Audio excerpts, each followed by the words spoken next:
Pemerintahan Presiden Prabowo Subianto memulai langkah besar dalam pemerataan akses pendidikan melalui program unggulannya, Sekolah Rakyat.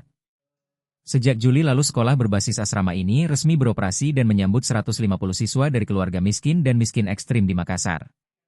Sekolah Rakyat Makassar berlokasi di kawasan Salodong, Kelurahan Untia, Kecamatan Bingkanaya Makassar dan di-launching pada bersamaan dengan pembukaan di 63 lokasi lain di Indonesia.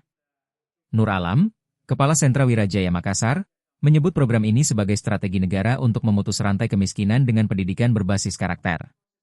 Ini adalah langkah strategis negara untuk menjamin akses pendidikan bagi anak-anak prasejahtera, ujarnya. Sekolah menampung 100 siswa laki-laki dan 50 perempuan, ditempatkan di asrama terpisah. Mereka mendapat fasilitas lengkap mulai makan 3 kali sehari, snack, perlengkapan sekolah, seragam, hingga alat tulis gratis. Terdapat 13 guru profesional yang dipilih langsung Kementerian Sosial untuk mengajar sekaligus membina kehidupan siswa sehari-hari. Sebelum diterima, para siswa harus melalui seleksi ketat termasuk home visit dan asesmen lapangan agar tepat sasaran. Download Tribun X sekarang, menghadirkan lokal menjadi Indonesia.